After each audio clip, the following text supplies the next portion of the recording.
Hello and welcome to a press conference today on building future-ready companies here at the annual meeting of the New Champions 2023. I'm Kirsten Salyer from the World Economic Forum, and I'm joined by an esteemed panel from Boston Consulting Group to talk about one of the main themes that's been on the agenda at this meeting, and that is how do we navigate economic uncertainties and how do we create the conditions necessary for success in the future. And we're looking at this today from a business angle, using data that's been gathered over the past 3 years, more than 2,500 global businesses, and with this particular focus on spotlight on innovations from China. So it's my great pleasure to introduce my esteemed panelists here today. To my left, Niraj Agrawal, Asia Pacific Chair, BCG. Carol Liao, our Chair of BCG Greater China, and Chen Wu, Managing Partner of BCG Greater China. Thank you so much and welcome to this panel. Thank you for being here. Thank you. I'd also like to let everyone know, joining in the room and on our live stream on the website and on social media, that this will be an English and Mandarin panel. So just a reminder to have your translation devices ready in the room, and also to toggle the language to your preference on the streaming device of your choice. All right, let's get started with a look at the past year. Niraj, can you tell us a bit about the main challenges companies have faced? Sure. So firstly, thank you, Kirsten, and thank you to all of you who are joining us virtually as well as in the room here today. It's a pleasure to be talking to all of you. So look, I've been traveling a lot over the last year, right, in my role in particular, and I've had a chance to meet leaders, CEOs across the world, certainly a lot in Asia as well as in China. There is one question which is eternal, but the context around that has changed. The eternal question is, how do I build sustained competitive advantage, right? But the context has changed, and that's what I think is interesting to see. The context has changed because the pace of change around us is a lot faster than ever before. So people are saying, I need to be resilient for the medium to future term, and at the same time secure my short term. And that's a very tough challenge in the light of all these challenges, vectors of change. And let me call out the vectors of change. One is there are lots of uncertainties in the world around us. There is in the short term inflation, some geopolitical uncertainty, but there are societal mega trends which are changing the world around us. There is disruptive technology which is shaping the world around us, right? So I think that's one thing which is happening. But there are two other important things which are also happening. Our competitive landscape in general is shifting, and the pillars of competitive advantage are changing. Let me talk about both of them. So the competitive landscape, if you're a bank, let's say, historically, the bank's core business versus the blockchain business, which is also built around currency, the blockchain business is growing a lot more than the core banking business. If you're an auto company, selling cars is fine, but mobility and other solutions are growing much faster than that. If you're a telco, your core telco business is growing at a certain pace, but the cloud business which the telcos serve is growing at 5-10 times that pace. So you see that your core competition or the spaces you operate in is much different, right? And they create different kind of challenges. And then if you also look at what historically used to be drivers of advantage, scale, process advantage. Yes, they're relevant, but what has become even more relevant, look at the words people use. They talk about agility, they talk about data, they talk about responsiveness, talent maybe. So the basis of advantage is shifting far away from the classical ones, from the more physical ones, if I may, to the more digital ones. And lo and behold, earlier this year, there has been a special moment with Gen AI, in some sense, which has further accelerated this transition, even more so, right? I mean, something which has already been on uptick has moved to a much higher gear. So you can pick your favorite data, but the number of days in which ChatGPT reached 1 million users, broke all records of Facebook and everything else, it's down to, I think, 5 days or something. So it shows you the pace at which this change curve is happening. It's even faster. But against that backdrop, I have one, I remember growing up watching gymnastics, and there was a score of 10 on 10, and that was considered a very good score. I have a different 10 on 10 for you. So in the last 10 years, many companies in pursuit of advantage have spent $10 trillion on digital tech and data, and have not got the desired benefits out of it. So that's a bad 10 on 10. In the last 10 years, $10 trillion of wasteful expenditure has happened. And it not only does it waste, it's money wasted, it's time advantage wasted, it's frustration, it's management bandwidth wasted, so it kind of further exacerbates the challenge. So that's the world we live in today. But in this world, I think a select handful of companies have been able to transcend all this and are able to take advantage and build a future-ready business. I think that's what we want to talk about today. And for that, as to what attributes they exhibit, I would like to turn on to Carol to talk about that. Thank you. Yes, please, Carol, tell us what are the characteristics of these companies that have cracked the code to become future-ready?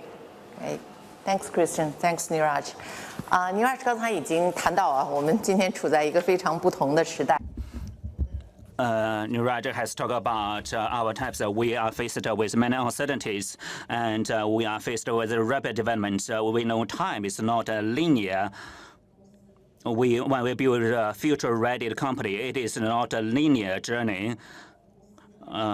We divide companies on this journey into 4 categories. The first one is lagging behind businesses. They have tried digital transformation, but it's not successful, and they have not benefited a lot. It's like a 10 times 10 businesses, as mentioned by Niraj. They are the second group is growth business. They have a digital blueprint, and they have achieved local success or stated success, and they have some successful cases or examples, but it is still local, but they have not achieved a large scale development. We call them growth businesses. The third step is large scale companies. They are the advanced performers in the digital transformation. They have large scale benefits and values. These businesses have developed a good foundation, and they have made a sustained innovation and still go up. And the last group is pioneering companies. They have systematic, large-scale capabilities. They are not just the pioneers in the digitalization. They have the mature capabilities, and they can make better use of disrupting technologies.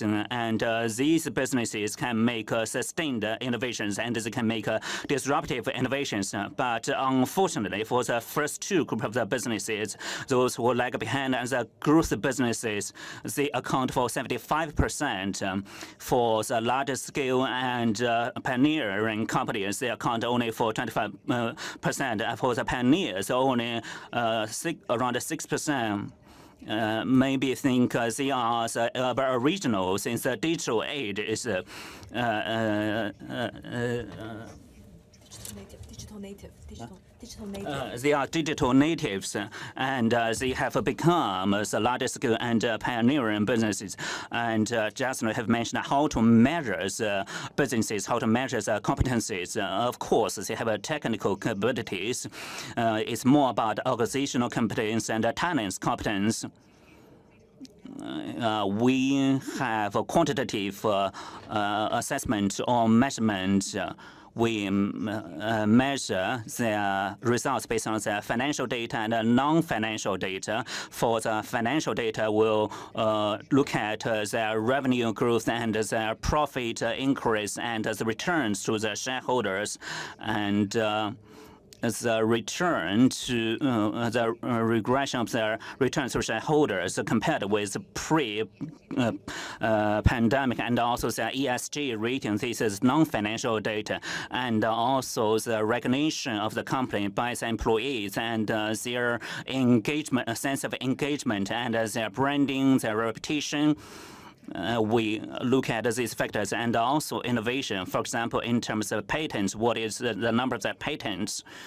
with regard to these metrics or indicators, we will look at large-scale businesses, group 3 businesses, compared with the lagging behind. They are twice those businesses in both the financial and non-financial indicators. And for the pioneers, they are even the 4th times of the lagging behind businesses. For BCG, in the shareholders' return model, the greatest contribution is that you do not damage the profitability. How fast can you grow? If you look at the shareholder return of the pioneers, they are 3 times higher than the market average. And also their contribution to shareholders, 70% is from the growth, and the core growth is innovation. So innovation is the first productivity. So the innovation. So now I would like to talk about the innovation, especially innovation in China. Carol has talked about the large scale and the pioneering businesses and the percentage.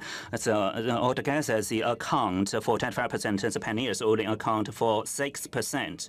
We focus on innovative business, the top 50 innovative businesses around the world. Over the past decades, our global innovation group has tracked these businesses, and we have a peer review, and we produce the top 50. Some of the names are familiar. These are the digital natives and tech businesses account the largest share, 14 of them in this list. Only 35% are assessed as large scale and pioneer. So in 2023, Chinese businesses have 8. There were 8 Chinese businesses were in the list. 25 from America, 11 from EU, 8 from China, 3 from Japan. There's an increase in Chinese businesses. They are distributed in different sectors. These include digitalization and TMT. And energy business. If we look at the characteristics of the innovation Chinese businesses, and the share of innovation as a major task is higher than 95% of the business think innovation is a primary task. In 2019, it was 80%. That was global average. I think China is shifting from high-speed development to high-quality development. So there's an extra requirement for innovation. And second, double carbon reduction and sustainable development. This is also assessment indicator for Chinese businesses. 81% of the Chinese business thinks sustainable development and double carbon reduction is among the 3 top priorities. The global average is 61%. The third point is that in technical innovation, what are the common concerns? AI accounts for 61%, IoT and edge computing 60%. And this is the same as the global average or higher than global average. So we can say China's technological innovation and business model innovation have received greater attention. We can say compared with the innovation pioneers in the world, Chinese businesses also have high requirements for the innovation and double carbon targets. Us very strongly in this conversation is that this is a journey to innovation. Can you walk us through what does that first step look like? And then in 3 to 5 years, what's different? What does it look like then? I can maybe, Carol, would you like to take that one? 我觉得这个是个非常好。I think it's a good question. At the start, we have talked about this. This journey is not linear. It's not just how you go through the step 1 and then how you go through the step 2. We find at the business's first 2 steps, if you ask them what is the focus, what is the center or gravity of your work, they will talk about they will make some point-based changes in the digital age. For example, they will consider from the perspective of compliance and data security. They will think about how we can perform better in the customer's journey and demand forecast. And how can I do better in terms of focus of operations? That's their focus and priority. If you ask business who are in the latter 2 group, how to scale their AI solutions, and how to build a sustainable development culture, whether you have enough talent pool, whether we can accumulate enough talents for future innovation. So they're thinking about completely different questions. As Niraj said, why 10 times 10 actually invest a lot on digitalization without being able to benefit from it. So that's why we're talking about the 10, 20, 70. So be it AI or digitalization, only 10% relies on your technology model, 20% on data, and 70% relies on your organization, whether there's a shuffling or restructuring, whether you have enough talents, whether you have changed the way you work, whether you're still applying or using a hierarchy in the traditional way, a pyramid shape, or you actually have a flatter organizational structure, building a ecosystem. So sometimes the 70% is more important, no matter how much you invest on the 10% and 20%, but eventually you don't really reap the benefit. So this is not really a linear process. Step 1, we talk about marketing of digitalization. Second is about digitalization of your operation. And third, of the financial system. You have to do all of this in parallel. And more importantly, your whole organizational flow, your talent pool, the way you work, you have to change all of that. Without those, you can never go to the 3rd and 4th step. Earlier around agility and on resilience, that we're looking for sustained competitive advantage, whether you're starting now or looking into the long term. One of the points that you mentioned just now, Carol, was on talent and the role of connecting talent into this process. Can you speak a little bit more about the types of skills that are needed to really show leadership in this transformation? Floor is open for thoughts on skills. Maybe I can try and, am I audible? Yeah. All right. So there's a phrase I'll use, which I think Satya Nadella uses in Microsoft, which I think typifies the attitude of today. We have to move from a know-it-all organization to a learn-it-all organization. I think that mindset is super critical, because you don't know what's the new vector of change that is going to come your way. You have to have the humility, and I think we in BCG pride ourselves a lot on this as well, to say that you have to have the humility to say, I don't know, but actually at the same time have the curiosity to understand it from the context of the other person, right? I think that combination to first, very often, many organizations come from a position of arrogance to say we know better, right? And that's where the learning stops. So if you shift it around to one, give up the arrogance, create a culture where it is more about learning and absorbing, I think that's great. The other skill, if I may, is you will never have all the capability within the organization. So collaborating beyond the organization in an ecosystem format also becomes very important. And true collaboration, a true spirit of collaboration, rather than trying to say all capabilities will reside within, is becoming an important skill as well, to my mind. It's interesting that you first bring up soft skills. As we're talking about AI, big data, really technical times transformation. So would you like to add on to what you see, Carol? And then I'm curious too from the Chinese market perspective, if there's any skills that rise in sort of that importance. 像我先非常快的补充一下啊，首先我非常 Well, I would like to add something really quickly. I quite agree with Niraj. Previously, he also talked about this. In this ever-changing time, if a company's competitive advantage is actually shifted from economy of scale to now data, of course, data is very important. And another view that BCG holds, and a think tank named after our founder holds, is that speed of economic learning. It really depends on how fast you learn.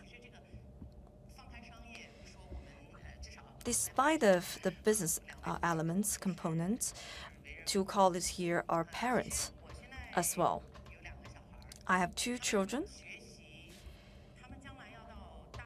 In the future, they will go into college and going to middle school. What they learn, whether what they learn is useful or not, I have no idea. I don't know how to advise them on choosing their major.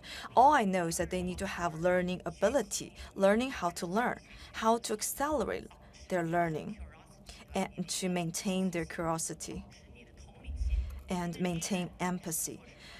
No matter what AI can do, but there's something it definitely cannot do. It doesn't have empathy. It has no imagination. It lacks morality. So first of all, learn how to absorb knowledge faster. Be empathetic, be moral, be curious. That's more important. Coming back to talents, we can talk about what experience and positions the talents have, but it all comes down to their leadership traits.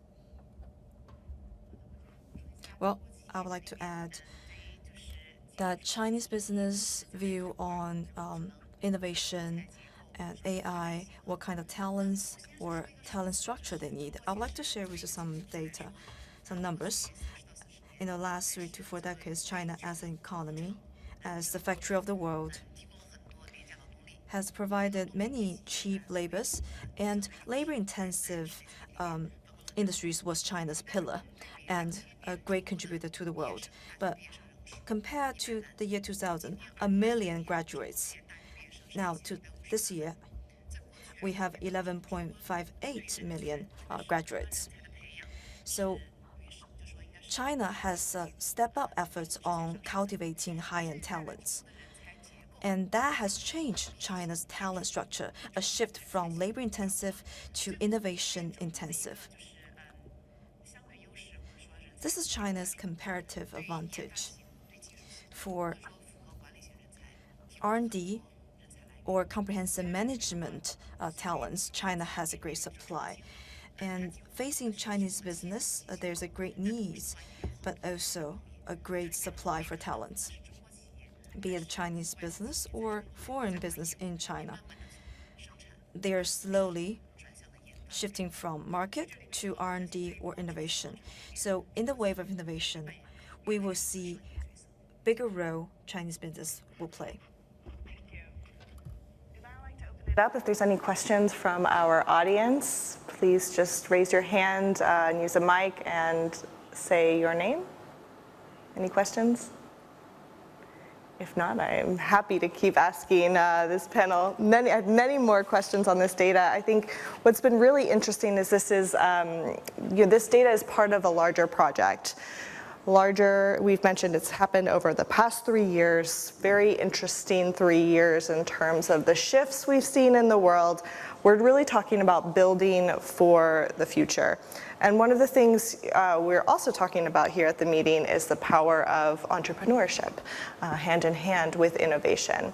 So I was hoping each of you could share your advice for entrepreneurs who are looking ahead to start this journey on the right foot, to build on the points you've made about curiosity and innovation? What should entrepreneurs or aspiring entrepreneurs do now to make their companies future ready? June, would you like to begin? 好的，这块的话， Well, to entrepreneurs and business owner, a basic requirement is that innovation is a prerequisite given the current trend. As you know that with more uncertainty coming from geopolitical side and economic cycles, they need to show their more responsibility, which lies in their commitment to innovation, their curiosity. I would like to give you a surprising example, a very small one. Even in a downward economic trend, no matter how you control your costs, half of entrepreneurs think that innovative technology model can be a better way of cost control. So in such a wave, you either go up or you go down. A sustainable company must possess those traits. Otherwise, they will fail. 我其实不知道现在的数。 Well, I don't know the current data. About 20 years ago, when I was in business school, I remember that was the first dot-com wave. That was the end of the 90s, dot-com bust. So at the time, only 3% entrepreneurs would make it. And in an ever more uncertain era, this number will only be smaller. So to many extent, be it business or individuals, whether you choose to start up your own business or go into other careers, the most important traits you must possess. One is related to innovation, your vitality. The other is resilience. You cannot really succeed at the first try. Very few are that lucky. Maybe it will take you 4 or 5 attempts. On a similar note, around a few years ago, together with Raj and other colleagues, we did a interpretation on Asian leadership, an analysis of successful entrepreneurs. So what traits do they possess?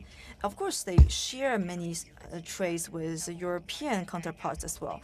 But in Asia, there's something that stands out. One is their vision for long term. One of the entrepreneurs we interviewed, he said, which was quite impressive, if we want to send mankind to Mars in 5 years, we need European scientists. But if mankind want to survive on Mars, we need more Oriental wisdom from Asia, so that mankind can survive on Mars. And we find out that in terms of ecosystem building, the external factor is a very important has a very important role in Asia. It's about increasing resilience. So my competitors in upstream and downstream can be my rival, but at the same time, my friends, my partners. So that's something we find interesting. When you compare Asian and European leaders as CEOs, so European CEOs, maybe 15% of their time are spent on visiting clients. Well, in Asia, the number is doubled. So that's something interesting. No word is Okay, yours. sure. All right. I'll keep it quick. You know, there's 2 pieces of advice I always give to entrepreneurs, and I think they hold here. One is, this concept of desirable, feasible, and viable. So you have to solve, you have to address an unmet need. So it has to be desirable by the end customer. Obviously, it has to be feasible. You can't be chasing something which is a complete moonshot. And it has to have an economic viability, right? So that's one phrasing, right? It's easier said than done. Quite often at the altar of desirability, feasibility, viability, people fall flat on one of the three things, right? The other one, which I combine with that, is keep your eyes on the sky but nose on the ground. You know, I think, so you frame big, but you execute small, if the other way to say it. So like, you know, I think you sometimes lose that connect with you frame big and you start executing big, you will surely fail, right? You know, at the same time, if you frame small and execute small, you may not be able to scale as well. So I think those are the two things I tell them. Thank you so much. I think we are wrapping up now. Very interesting, important panel discussion here today. I think if I could summarize it, I would say this is a journey of transformation. We are going from physical to digital, from trying out the viral new tech to ensuring sustained success and competitive advantage in the long term, from knowledge and labor to innovation and learning. And also to ensuring that it's about not just competition, but collaboration and working together to build these successes. So thank you so much to my panel. Thank you to everyone who's joined us here in Tianjin and watching from home. We'll see you next time.